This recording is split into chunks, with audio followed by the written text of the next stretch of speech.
السلام علیکم ورحمۃ اللہ وبرکاتہ۔ آج ہم سیکھیں گے عزت پانے کے لیے، یعنی اگر لوگ ایک انسان کی عزت نہیں کرتے ہیں، اس کو گرا سمجھتے ہیں، تو اس کے لیے یہ دعا بہت جامع ہے، اور اس دعا کو پڑھا کریں، انشاءاللہ لوگوں کی نظر میں اس کی عزت ہونے لگے گی، یا اپنے گھر والوں کی نظر میں گرا ہوا ہے، جیسے بھی ہو، اگر اس کی لوگ عزت نہیں کرتے ہیں تو اس کو پڑھنے سے اللہ رب العزت لوگوں کی نظر میں اس کی عزت بڑھا دیتے ہیں۔ تو چلیے شروع کرتے ہیں۔ بسم اللہ الرحمن الرحیم۔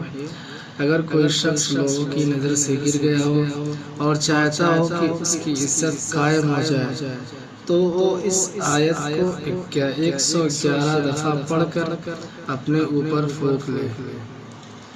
کیا فرما رہے ہیں؟ اگر کوئی شخص لوگوں کی نظر سے گر گیا ہو اور چاہتا ہو کہ اس کی عزت قائم ہو جائے، تو وہ اس آیت کو 111 دفعہ پڑھ کر اپنے اوپر پھونک لے۔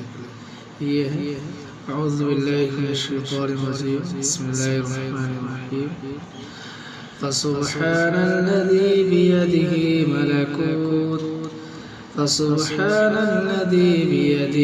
ملکوت کل شیء وإلیہ ترجعون۔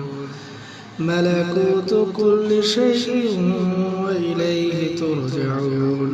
یہ 83 نمبر آیت ہے سورہ یاسین کی، نیچے دیکھیے، سورہ یاسین کی 83 نمبر آیت ہے۔ اس کا ترجمہ ہے، وہ ذات پاک ہے جس کے ہاتھ میں ہر چیز کی بادشاہت ہے، اور اسی کی طرف تم کو لوٹ کر جانا ہے۔ یہ اس کا ترجمہ ہے، اس کو یاد کرنا۔ السلام علیکم ورحمۃ اللہ۔